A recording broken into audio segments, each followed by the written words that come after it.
Let's teach you a lesson that your daddy should have taught you a long time ago. So, you're really a 70s fan.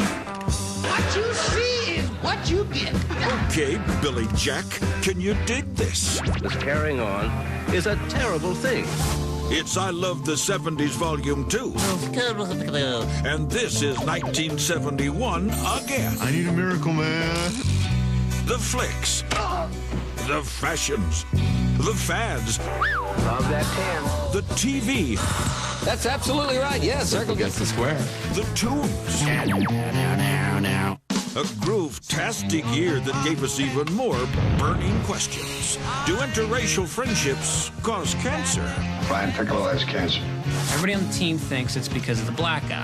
Who's your Hollywood square mate? I would share a square with Hal Sparks, although I'm afraid he wouldn't let me talk. And what makes those Toughskins so tough? They were made of wood, bad blue fiber, and more wood. The answers to those questions, plus Jethro Tull sings about panties. Panties? What? Play the flute. More flute, man. And suggested themes for those K-tel compilations. Why Is My Mom Gay? Might have been the name of my compilation album. Because you can't get enough 70s. Because you're still trying to buy porn for your Viewmaster. Admit it. This is 1971, Volume 2. Oh, my God! This is great! All right. Oh, yeah. Can you dig it? Volume 2. I love the 70s. Volume 2, baby. I love the 70s. Welcome to the Hollywood Square. Hello, stars. Old school Hollywood Squares is one of the best shows ever. Oh my God, we had a great time on Hollywood Squares, honey. My mom has done every incarnation of Hollywood Squares ever. Hollywood Squares was a game show based on the ancient and devilishly clever game of tic-tac-toe. But they use humans. Premise of Hollywood Squares is to take like a giant apparatus that resembles a tic-tac-toe game and stick mid-level celebrities in each box. Almost like the Brady Bunch, you know. It was kind of scary up there. One time the chair broke, I was Gucci. The chair broke, I almost break my ass. The specter of Charho collapsing on top of Madame is a grisly one. And then you'd have people ask these celebrities questions. What does Gene think is the main reason for a boy losing interest in a girl overnight? Then the celebrity makes a usually stupid joke. Oh, like finding her name in the Guinness Book of Records. Of course, the celebrities would get the questions beforehand. Maybe they had writers, maybe they didn't. I choose to believe they didn't. I want to preserve the fantasy. And if you tell me otherwise, I can't hear you. And they'd have the punchlines already written for them. I can't hear you. And the answers already given to them, and they'd either choose the correct one or incorrect one. You had to guess. That's absolutely right. Yes, circle gets the square.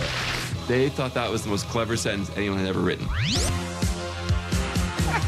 Paul Lynde, the first screaming queen on television. Paul Lynde was the very saucy center square. Paul Lynde, please. Hi, I'm Paul Lynde. I'm the middle square.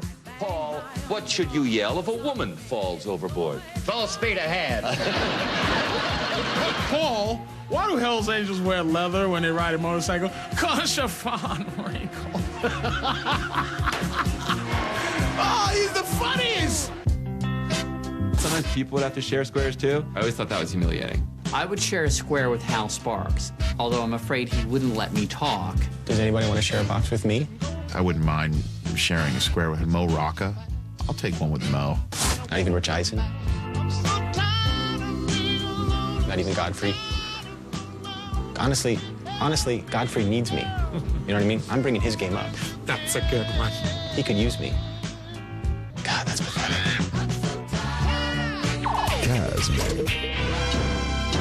French Connection. Great acting, great script, great directing, great everything. If you hate the French, you'll love this film. Comment peux-tu rester si jeune avec la vie que tu mènes? The French Connection was about the cops chasing some foreign drug dealers. You will not catch me. I will sell all the heroin I want.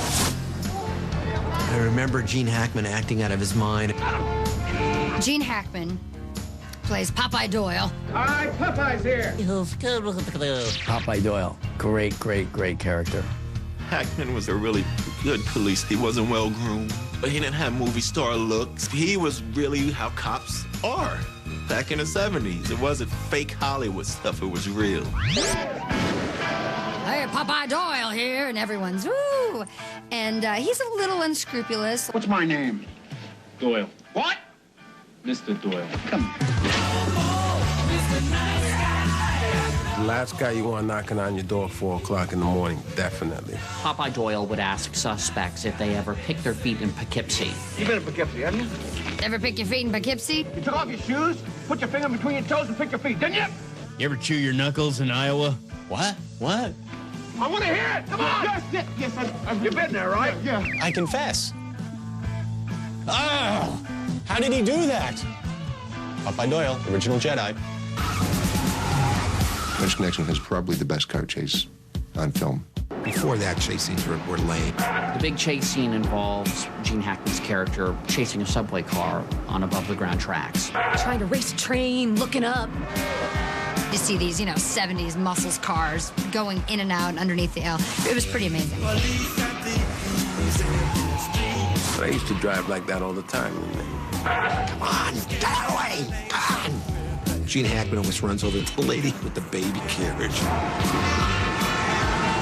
The woman doesn't run, she just stops with her carriage. Oh, everybody was screaming in the theater. I was glued to my seat when I saw that car chase.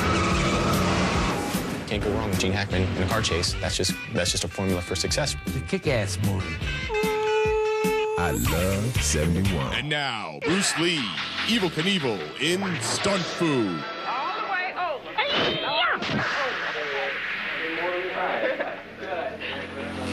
Now you got it. Groovy. I feel the earth move under my feet. Carole King Tapestry is one of the biggest selling albums of all time.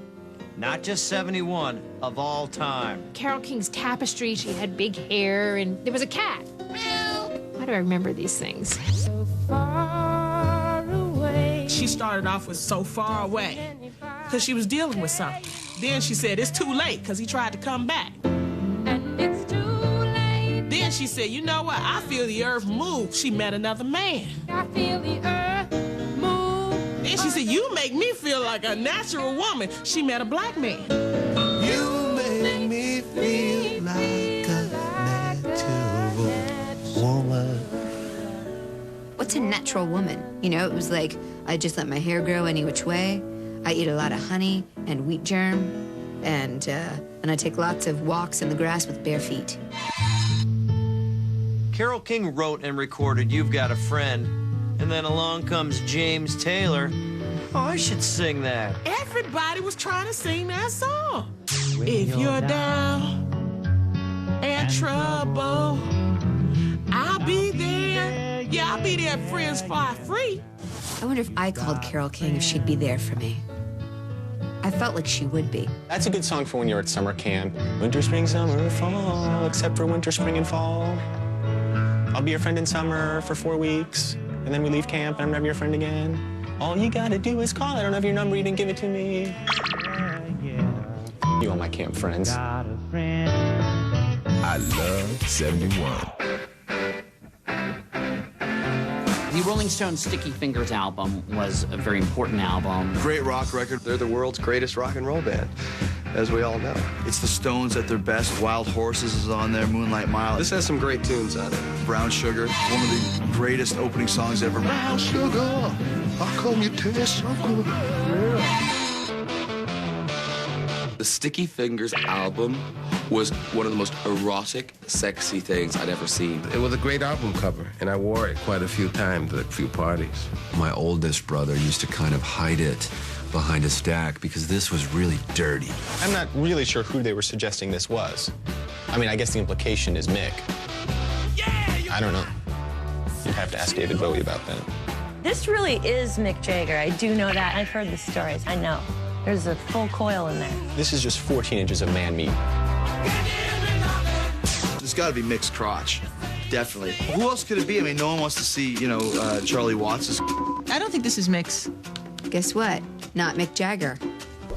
Andy Warhol's boy toy, Joe D'Alessandro. Nobody really knows what Joe's doing these days. That was his 15 minutes.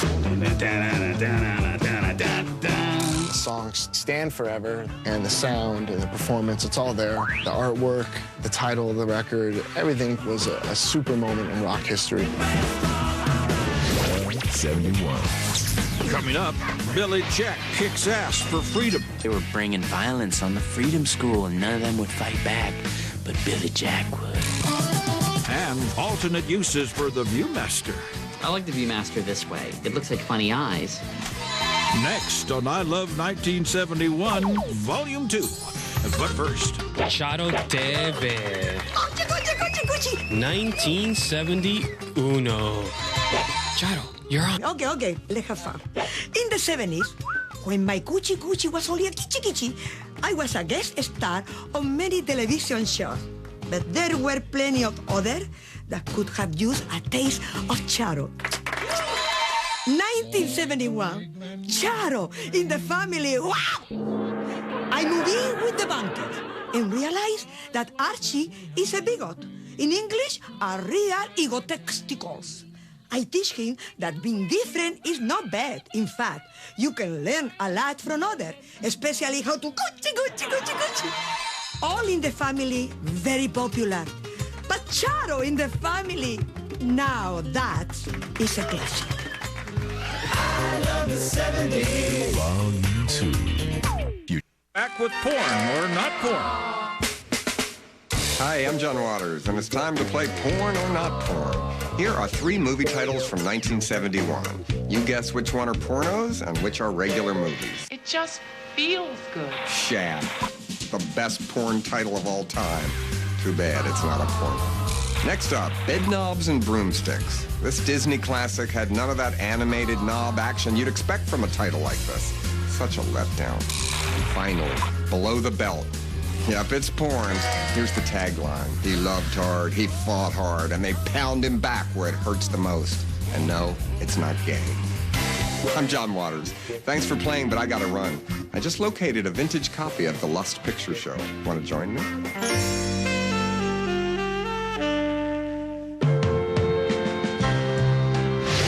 You see Billy Jack, right? Billy Jack. What's Billy Jack about? Okay, Billy Jack. Greatest karate movie of all time, starring a non-Chinese person. Billy Jack was the man. Get out of the car and let's teach you a lesson that your daddy should have taught you a long time ago. Well, Tom Laughlin plays Billy Jack, and he's like this karate guy. I always associate Asian people doing martial arts. So when Billy Jack came out, it was here's this white guy that can really kick ass. With the black hat, Billy Jack come in and regulate. It was the Freedom School with the hippies trying to learn their way, man. We should smoke another one. Okay, my grass are yours. They were kind of peace people, the peace, a bunch of hippies. And the old fogies in the town were all racist, and so they were bringing violence on the Freedom School, and none of them would fight back, but Billy Jack would. The best scene ever was the mayor's son was shoving Indian kids' faces in flour. Stop it! And then Billy Jack, who stayed peaceful the whole show. He saw the little Indian boy with the flour on his face. He goes, when I see a little boy with flour on his face, I just go this. This somehow gives him a reason to go on a rampage of physical abuse. You know what I think I'm gonna do then? Just for the hell of it. I'm gonna take my right foot and I'm gonna whop you on the left side of your face. There's not a damn thing you can do about it. Really? Well, I'd like to see you. It was wow. Everybody was and that's before expensive stuntmen. So he was really kicking the dudes, and you can see all his cheek fat move over here, and he just whoa. Bam! That's when I knew Billy Jack was not playing. And that's what everybody wants Billy Jack for. sorting out rubes who just roughed up a poor Indian. He was a cool dude. I mean, everybody wanted to be Billy Jack. I love Billy Jack. I want to do Blockbuster, got Billy Jack. I love 71. Time for Burt Reynolds' mustache. It's time for Burt Reynolds' mustache. That was Burt Reynolds' mustache. That was Burt Reynolds' mustache. Balls. Where the territory's tough, the kids wear Toughskins. Some genius in the 70s came up with this idea of clothing that would last forever. You'd never have to buy any clothes ever again. Sears Toughskins. I know I'm the only one that wore Toughskins. I know that I am. Everybody had Sears Toughskins. You had to as a kid. Michael, I can't buy you the Jordache jeans you want. I'm sorry. We just don't have the money. You're getting Toughskins. What you see is what you get. Toughskin wasn't the jean. No, don't let them fool you. Toughskin was you. They were made of wood, bad blue fiber, and more wood. They're made from a tri-blend of polyester, nylon, and cotton, and that means they're made to take it day in, day out. Jeans are supposed to be made of cotton, not polyester, polyurethane. It's like a car. Toughskins were denim that never tears, but burns. It's like wearing a shower curtain. That's what it sounds like. That's your ass in a pair of Toughskins. Boy sizes 3 to 16 and Husky Plus. Girl sizes 3 to 14 and Pretty Plus. In the 70s, the word for fat was husky. Why not just call it the morbidly obese section instead of the husky section? When you're hot, you're hot. When you're not, you're not. Toughskins came in plus sizes, some big enough to wrap around your whole house so that if a nuclear bomb were dropped, your house would be protected. I love 71. Oh, the Viewmaster was amazing. Everybody had a Viewmaster. If you didn't, you really sucked. Oh, this is cool. Ho, ho, ho, it's magic. You know. Viewmaster was basically this little three-dimensional slideshow thing that you'd look at little pictures. Frame by annoying frame. This is the stupidest toy ever. I like the Viewmaster this way. It looks like funny eyes. My favorite part is when it looks so close, you reach for, oh, it's right in front of me. No. Whoa, what happened? Where'd Casper go? What happened? I don't know. This is the Game Boy of the 1970s. It was this amazing world that you could sink into that was 3D, and you could just go, next image. Oh, it's a unicorn. My husband would like this, some naked pictures. I'm going to market that product, and I think that's going to sell big time. I'm talking naked babes, Viewmaster Bader. Hello, hello. Man, it's Betty Page. You can do it real fast or slow. I can see clearly now the rain is gone. Maybe I stand corrected. Maybe it's the best toy ever invented, because look how much I enjoyed it. Before, I was but a View amateur. Now, I'm a View master. Oh my God, this is great! I love 71. Coming up, Malibu Barbie's got it going on. She even had a little booty back in the day. Show them what you're working with, girl. Go on. And Geraldine tells everyone what's up. It was a saucy black mama. Watch what you kiss, honey. Next on I Love 1971, Volume 2. But first, songs to make whoopee to. Hi there, I'm Bob Eubanks. You know, everyone loves to make whoopee. That's why I've compiled this great new album, Eubanks, Songs to Make Whoopee To. This double LP has all the classics, such as Tonight and Every Night, Girl, Double Entendre, Easy Lovin',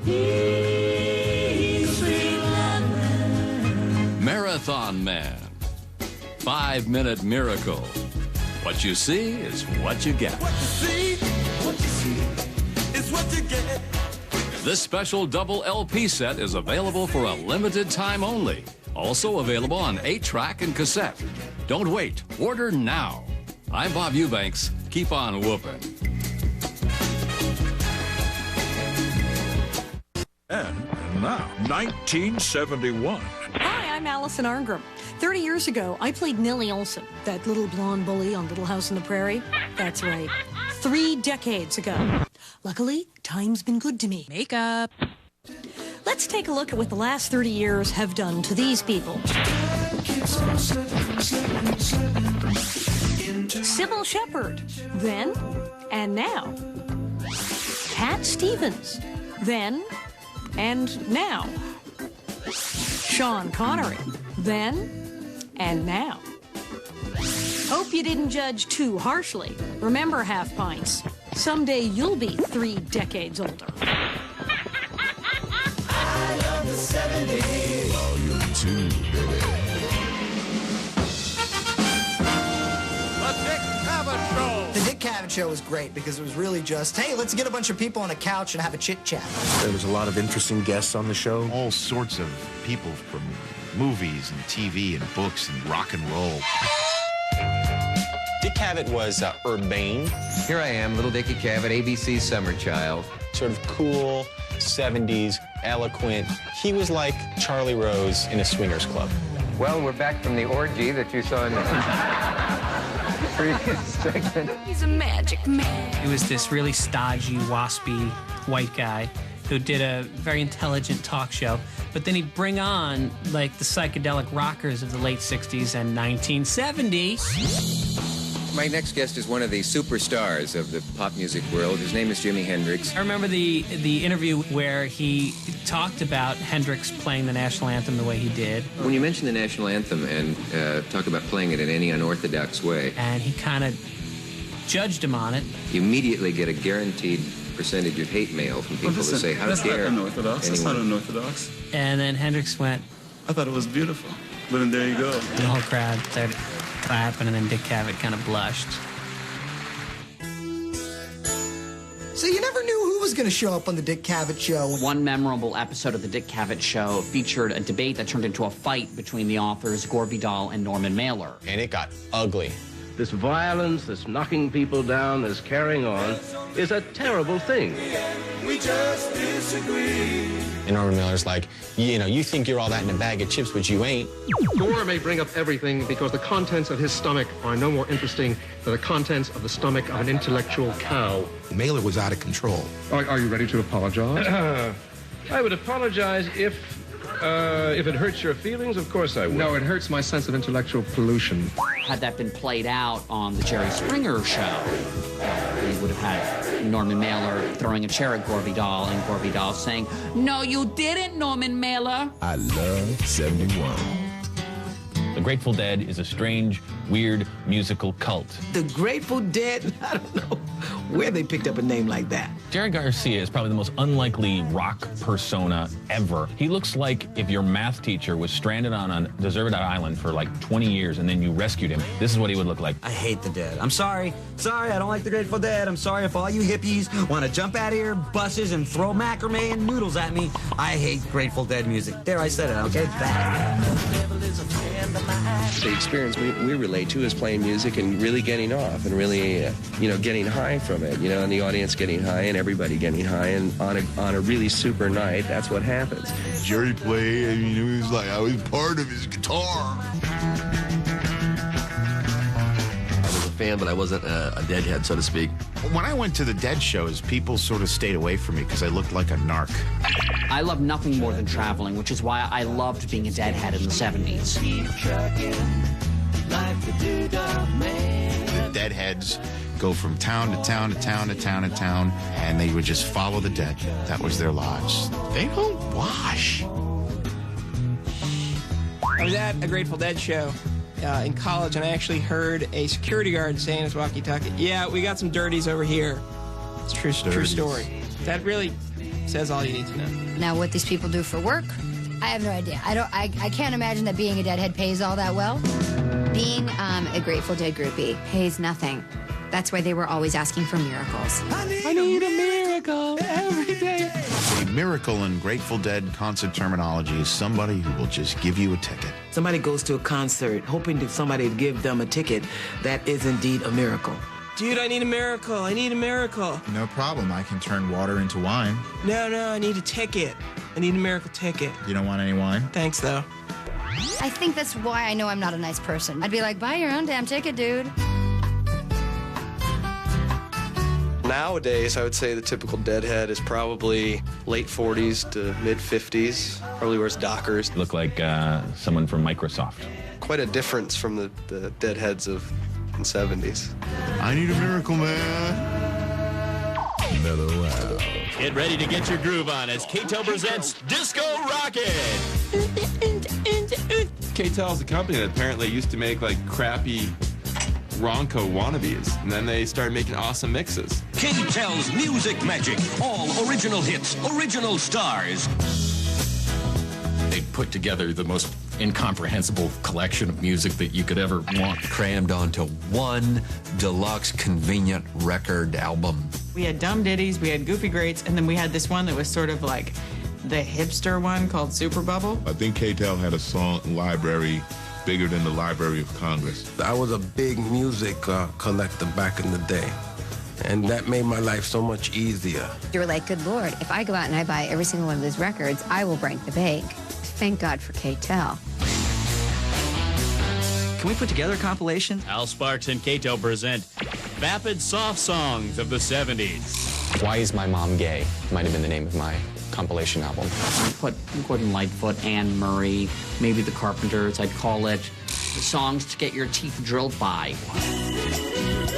You could stay up past about 11 o'clock. They had a commercial that would sell a record to you. You could buy the album, or you could buy the 8 tracks. I think it was $5.95 or something, plus shipping and handling. $5.99 from K-tel. Tape or cassette, $7.99. The 8 tracks always costed more.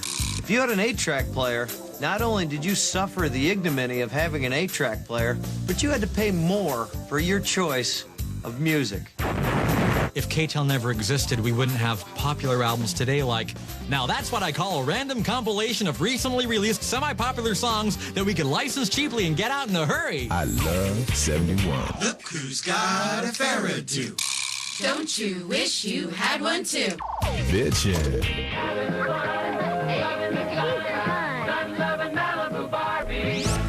Malibu Barbie is the hottest. Malibu Barbie was class and sophistication. Malibu Barbie has her own beach towel and sunglasses and Malibu trim. She's got a pair of legs, hasn't it?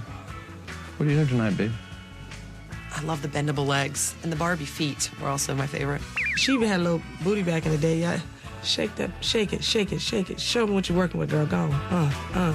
She's Mattel's super new suntan Barbie. Malibu Barbie was the tan Barbie. Love that tan. She actually could be a light-skinned black person. Got a black magic woman. She had tan lines. She was very tan. Malibu Barbie was frustrating for me because, like, she was always tan, and I was just like, burn. I would just, burn city tomato. She took the women of Malibu and she gave them a voice. Malibu Barbie was really the Rosa Parks of Malibu women. I think I see a lot of girls in Malibu that look like Malibu Barbie. Does she have brains? Oh, no, she doesn't. Yes, she is a good representation. I think they should do Baltimore Barbie, that her hair would be all damaged and she'd be kind of overweight and pregnant and basically beat up other Barbie dolls. I love 71. Coming up, rock and roll rule number 1. No flutes allowed. There's no cool move you can do with the flute. Did he set it on fire? And get ready to blubber at Brian's song. Oh, my God. It's not a dry in the house. The linebackers are crying. The towel boy was crying. The woman who had just been date raped in the shower, she was crying. Next on I Love 1971, Volume 2. But first, the Guitar Gods of 1971. Peter Frampton here, bringing you the guitar gods that made 1971 come alive. The Who's Pete Townsend, the almighty windmill god. Jerry Garcia, the Grateful Dead, deity of the dazed and confused. And of course, Zeppelin's Jimmy Page, the double-neck guitar god. And those were the guitar gods of 1971.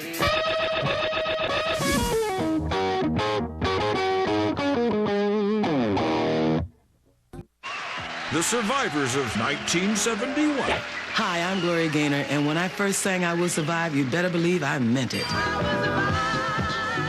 I survived 8 tracks, muscle cars, and even pet rocks, but I wasn't the only one. Here are the survivors of 1971. Rhoda survived Mary in Minneapolis. Sally Struthers survived Archie Bunker and has gone on to save millions of children. Cher survived gypsies, tramps, and thieves. Those were the survivors of 1971. Now go on, walk out the door. I love the 70s. Volume 2. Flip Wilson Show. Flip Wilson was a stand-up comic who got his own variety show. He had these guest stars that people loved. What are you doing here? I work across the hall, and well, as long as I'm here, I wouldn't mind having a drink. Express yourself. Flip Wilson was really people's first introduction to a black man starring in his own show, really being liked by everybody. And that's got a lot of value. Family that shoots pool together stays cool together. We would run to watch it and stuff, because to see a black man in the 70s with his own show was almost impossible. Don't try to be funny. That's not your bag. You don't see me trying to be tall, do you? Flip Wilson was wonderful to work with because he loved to do characters. His most famous character was Geraldine, who was a saucy black mama. Watch what you kiss, honey. Before Martin had Shanae, before Jamie Foxx had Wanda, it was Geraldine. I'm Geraldine. Honey. Honey, I got rhythms I haven't used yet. He just was very spontaneous. If it was scripted, I couldn't tell. And that was the fun of Flip Wilson. I know this fight's gonna be a thriller. Geraldine's gonna be there, and so is Killer. He set it off. Flip Wilson set it off. Let's just say he flipped the script.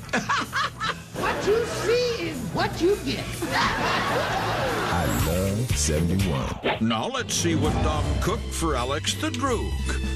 Clockwork Orange Julius. Ironically, the boys were lactose intolerant. I'm a whore. Foxy. The 70s were about one thing to me, Jethro Tull. Be thick as a brick. What a lot of people don't realize about Jethro Tull, the lead singer is not Jethro Tull. It's Ian Anderson. Dude, let me in the show, man. Let me backstage. I know Jethro, man. It's like Pink Floyd. Which one's pink? It's the same thing. And he's not just a lead singer, he's a flautist. He plays the flute. One of the biggest bands in the world, and the lead guy plays the flute. Now, all the kids at the time were going, dude, I am going to take flute lessons so I can start a rock band. It's like the flute revolution. Every flute teacher was like, I knew it. Our time has come. How do you rock out on the flute? Do you bang your head, play the flute? There's no cool move you can do with the flute. Did he set it on fire?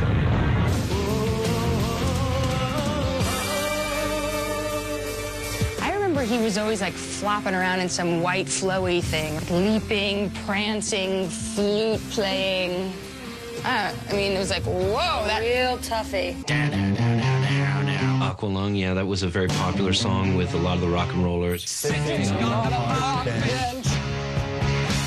hell's an Aqualung? Isn't it slang for scuba gear or something? That's what they called their bong.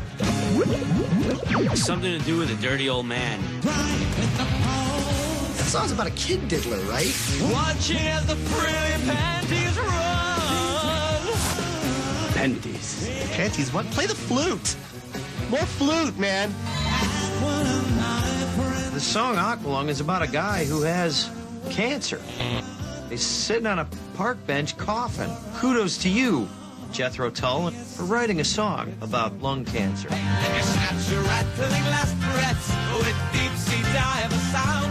That's too cerebral for me.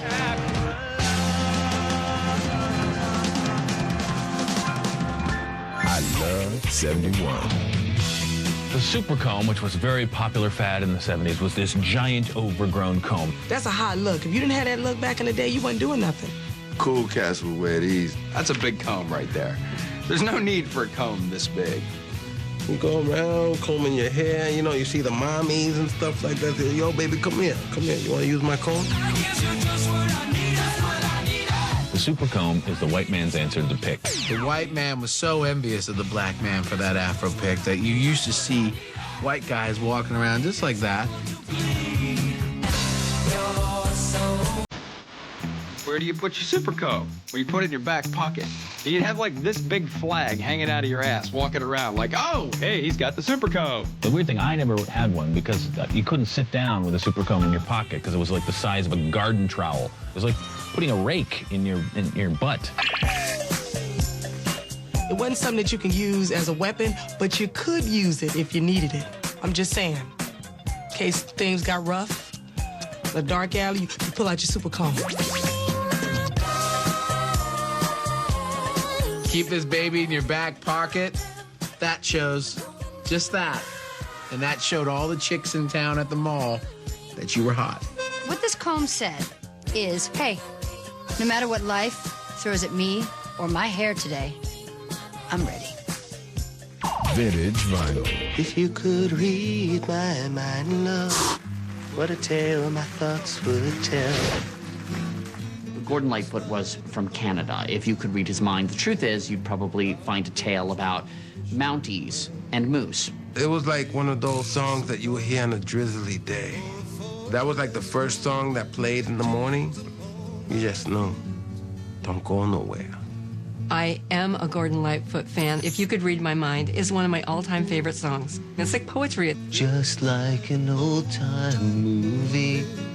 But a ghost from a wishing well. Yeah, that's awesome, man. That's what I'm talking about right there. A ghost from a wishing well? Yeah. What does that mean? I don't know. I have no idea. It's Gordon Lightfoot.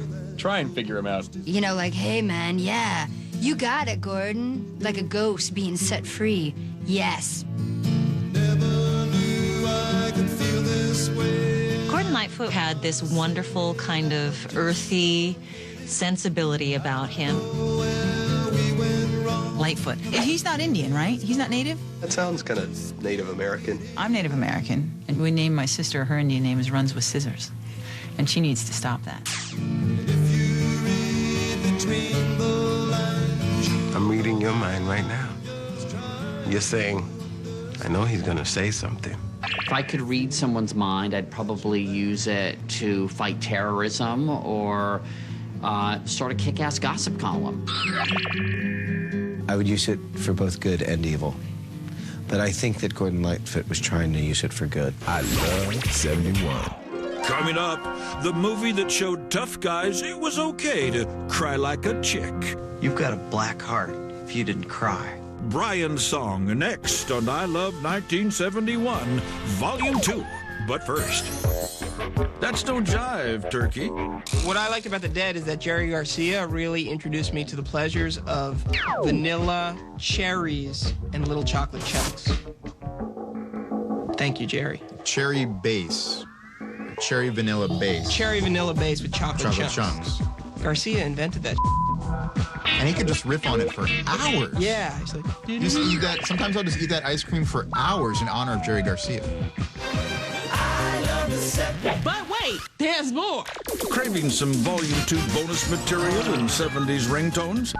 Then log on to VH1.com and make sure to check out V-Spot.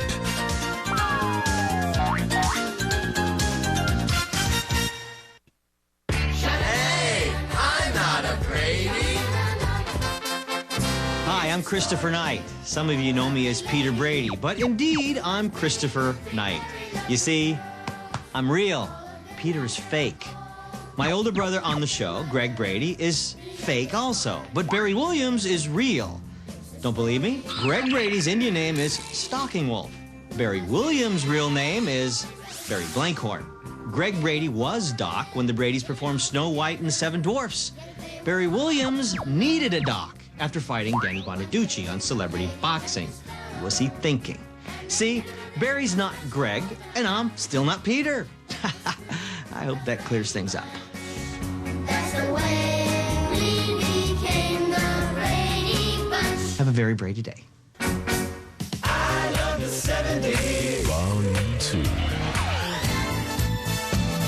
Brian's song, the greatest made-for-TV movie ever. Brian's song was based on a true story. Ernest Hemingway said that every true story ends in death. Well, this is a true story. The movie told the story of Brian Piccolo and Gale Sayers and the Chicago Bears. The Bears. Gale Sayers and Brian Piccolo in the backfield, spectacular. And as played by James Caan and Billy D. Williams, incredible. They're roommates. It's a white man rooming with a black man. Are you going to be called a Tom by some blacks and uppity by some whites? At the time, the idea of a black player and a white player rooming together, which they did, was unique. They were homosexuals, weren't they? It was like a love story, but it wasn't gay. Oh, they weren't. And then Brian Piccolo got cancer. Everybody on the team thinks it's because of the black guy. Just got a call from the hospital. Brian Piccolo has cancer. Finding out that he has the disease and then he's dying, it just, rips your heart out. And Gale Sayers had to tell his teammates before a big game in the locker room, they had to win that game for Brian Piccolo because Brian Piccolo had cancer. Brian Piccolo is sick, very sick. It's not a dry eye in the house. The linebackers are crying. The towel boy is crying. The woman who had just been date raped in the shower, she was crying. I think that was for a different reason. Oh, my God. Spoiler alert. And then in the end, Brian Piccolo dies. It was definitely, I think, one of the first tear-jerkers ever. It was the only time I've ever seen my father cry. I'll see you tomorrow. You say so? If I watch that movie tonight, I cry. If I watch it tomorrow morning, I'm gonna cry. And if I watch it tomorrow evening, I'm gonna cry again. We've entered into serious territory here that takes the program onto a whole different network even. This belongs on Lifetime television for women. Serious programming. I really can't talk about it. I can't. We all cried. Everybody cried. How could you not cry? You've got a black heart if you didn't cry. Brian's song just didn't do it for me. I didn't want to watch football no more after that. You know what I'm saying? Thanksgiving wasn't the same anymore. You just hate to see people die. What is that teaching us about race relations in this country? Come together, one of you is going to drop dead. It's a message that I took to heart. It's why I have no black friends. Mellow out. Guess this Joe, it's a Joe you know. If you don't know this Joe, then it's a Joe you don't know. But if you can guess this Joe, it's a Joe you know. So guess this Joe, hey, guess this Joe. Joe Jackson. I love 71. VH1 You Ought to Know, introducing you to artists on the rise. An enchanting British songbird. Three little birds sat on my window. Corinne Bailey Rae captivates with a blend of delicate purity and soulful warmth. It's about finding your identity in music. VH1 presents Corinne Bailey Rae. I think music's really powerful for that. It can find you a little world. You can make your own world. For more on Corinne Bailey Rae and other You Ought to Know artists, go to VH1.com.